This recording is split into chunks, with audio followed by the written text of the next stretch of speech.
Hello friends, कैसे हैं आप सब। आई होप आप सब लोग बहुत अच्छे होंगे। तो मैं भी अभी फंक्शन में हूँ, एंजॉय कर रही हूँ फंक्शंस को। तो चलिए आते हैं स्टोरी की तरफ, ज़्यादा टाइम वेस्ट ना करते हुए। जैसा कि लास्ट पार्ट में आप लोगों ने सुना कि ईशा से निहारिका बोलती है कि वो अनवी से बात करेगी और पता करेगी कि ऐसा क्या है जिसकी वजह से वो इस तरह से बिहेव कर रही है। और ईशा भी निहारिका से प्रॉमिस करती है कि वो उसे पूरा कंफर्ट फील कराएगी और जो भी उसके दिल में बात है वो ईशा से बेझिझक कह सके, इस लेवल तक अपने रिश्ते को लेके जाएगी। तभी वहाँ अनवी और महक आ जाते हैं और वो कहते हैं भाई क्या बात चल रही है, हमें भी बता दो। तो निहारिका कहती है बुराई कर रहे थे हम तो तुम्हारी, अब बुराई तो सामने कर नहीं सकते तो पीठ पीछे ही करेंगे। तो अनवी बोलती हाँ हाँ खूब करो मेरी बुराई, जितना कर सकते हो उतना करो मेरी बुराई। मेरी बुराई करके जाएगी कहाँ पे। कहती है जाना कहाँ, यहीं रहना है, मुझे कहाँ जाना है तेरी बुराई करके बेवजह। तो कहती है अच्छा हो गया ना, अब तेरा नौटंकी तेरी ख़त्म हो गई हो तो हम कुछ और काम की बातें कर लें। कहती है अच्छा तो तुझे काम की बातें भी करनी आती है। कहती हो गया यार तेरा हर वक्त मस्ती मजाक। तो कहती है तो क्या करूँ, मस्ती मजाक ना करूँ तो खैर फिर ये लोग वहाँ कुछ जगह होती है जहाँ ये लोग घूमने जाते हैं और काफ़ी इन्जॉय करते हैं।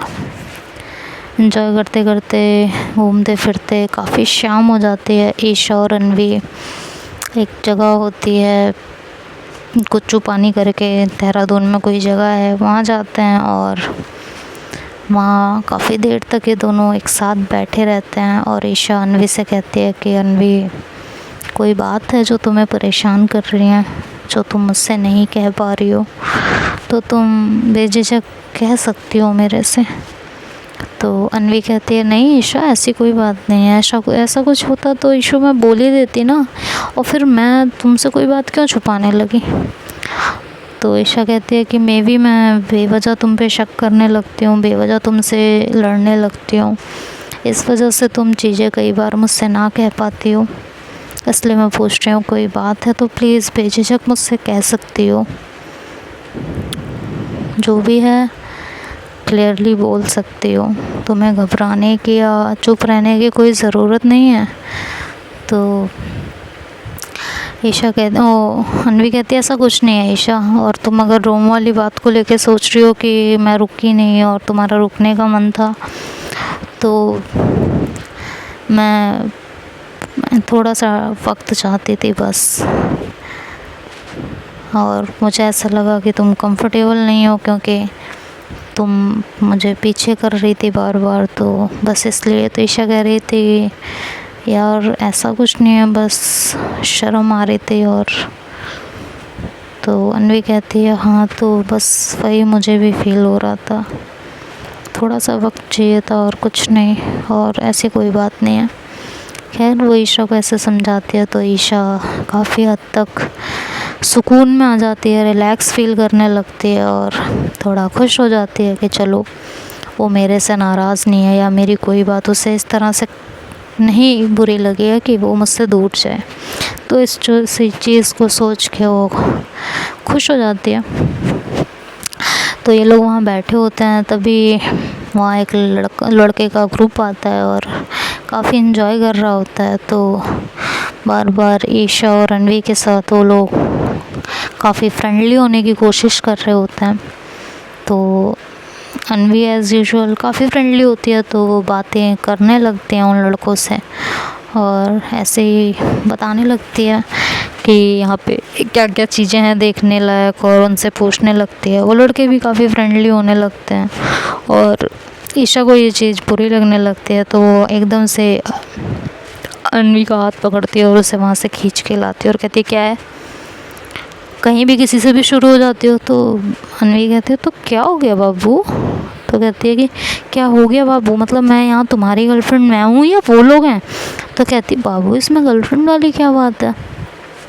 कहती है अनवी नहीं बिल्कुल नहीं, मैं तुम्हें किसी और से इतना फ्रेंडली होते नहीं देख सकती हूँ, मैं तुम्हें पहले भी बता चुकी हूँ और अब भी फिर से बता रही हूँ, तुम सिर्फ मेरी और सिर्फ मेरे से बात करोगी। ठीक है। तो अनवी कहती है कि अच्छा बाबा ठीक है, अब गुस्सा क्यों हो रही हो, ठीक है सब ठीक है। और वैसे भी तो मैं तो तुम्हारे सामने बात कर रही थी, कौन सा पीछे बात कर रही थी यार। कहती अच्छा ये ठीक है, मेरे सामने करके तुम कुछ भी करो फिर, कि मैं तो तुम्हारे सामने कर रही हूँ। तो अनवी कहती यार अच्छा ठीक है बाबा, नहीं कर रही मैं बात, बस हैप्पी, अब खुश हो, नहीं करूँगी मैं बात। तो ईशा बोलती है कि हाँ अब करना भी मत, मैं ये ट्रिप बिल्कुल ख़राब नहीं करना चाहती हूँ। तो अनवी बोलती तो मैं कौन सा ख़राब करना चाहती हूँ जान, और ये कह के उसे ज़ोर से हक कर लेती है, ऐसे एक फ्रेंडली वे में। तो वो भी हक कर लेती है। तो हक करने के बाद निहारिका और महक आते हैं और इनको खींच के लेके उस वाटरफॉल में लेके जाते हैं। तो ये लोग काफ़ी भीग जाते हैं। तो अनवी कहती क्या यार भिगो दिया ना तूने मुझे, पागल हो गई है बिल्कुल।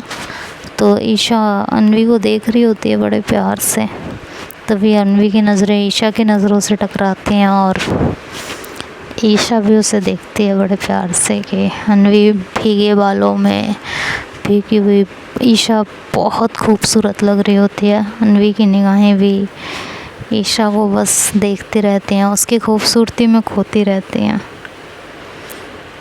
तो निहारिका तभी पीछे से आती है और कहती है कहीं और भी नज़रें घुमा लो।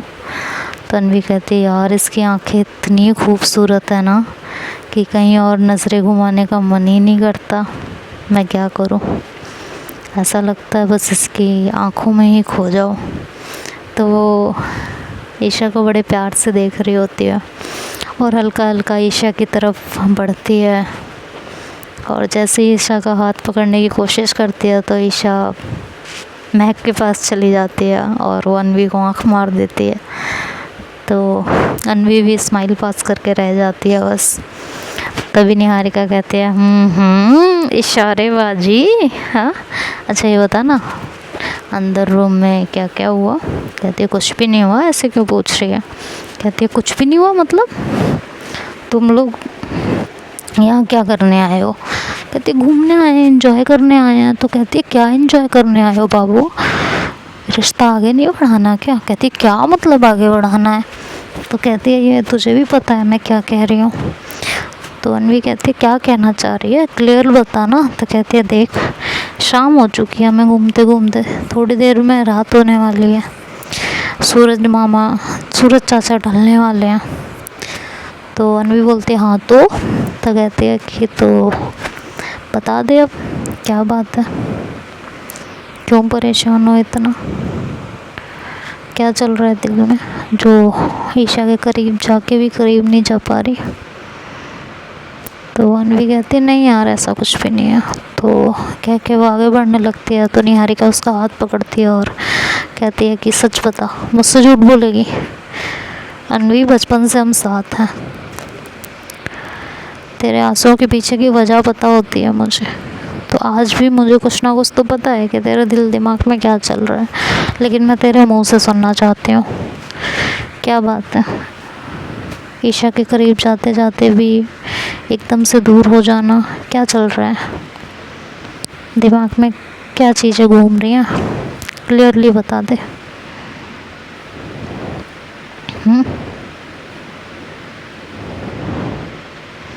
क्या बात है बताओ, क्लियर बताओ। तो कहती है नहीं ऐसी कोई बात नहीं है। तो कहती है तुझे मेरी कसम है। तो कहती है कि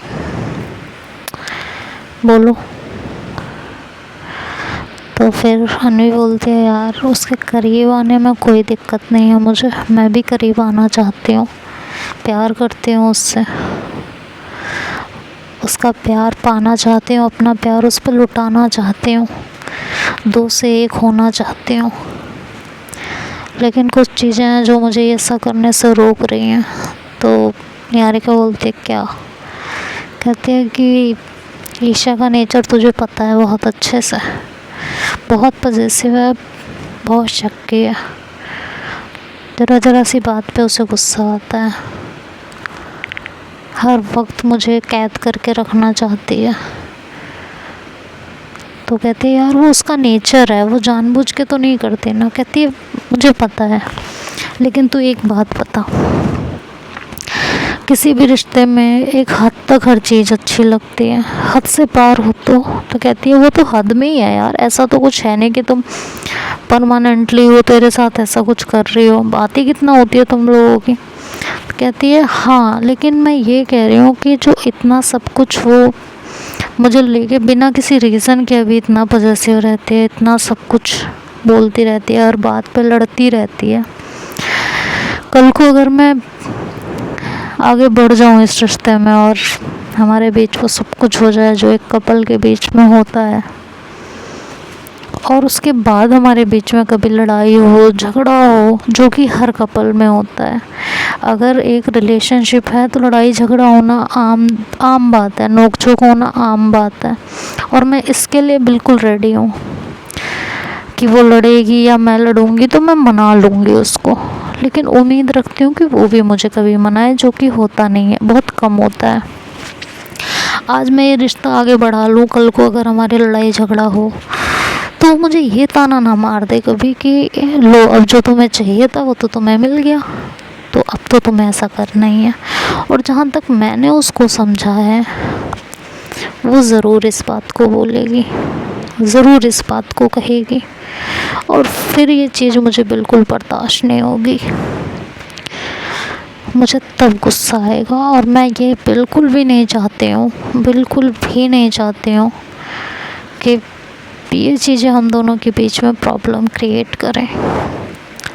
मैं सच बता रही हूँ, कल को हमारा एक होना, मैं प्यार की वजह से उसके करीब जाऊँगी, मैं उससे बहुत प्यार करती हूँ और ज़िंदगी भर उसके साथ रहना चाहती हूँ, सच बता रही हूँ। लेकिन कभी कभी उसका ओवर पॉजेसिवनेस, ओवर शक करना मुझे जेल लगने लगती है, मेरा दम घुटने लगता है इसमें।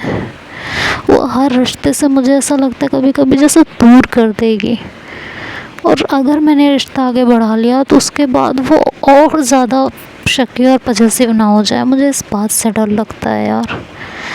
तो निहारिका कहती है कि ठीक है, तूने ऐसा सोचा, अब इस सिचुएशन को ऐसे भी तो सोच सकती है कि क्या पता ये रिश्ता आगे बढ़ जाए, तुझे जो सिक्योरिटी उसको नहीं है वो सिक्योरिटी उसे मिल जाए। हाँ, तेरी होने के बाद उसको तेरा प्यार और समझ में आने लगे, तेरी छुअन, तेरा टच उसे ये एहसास कराने लगे कि तू उसे कितना प्यार करती है। हाँ, जो उसका पॉजेसिवनेस है, जो उसका शक है, तुझे पाने के बाद वो यकीन में बदल जाए कि अब तू उससे कभी दूर नहीं होगी, तू सिर्फ उसकी और उसकी रहेगी।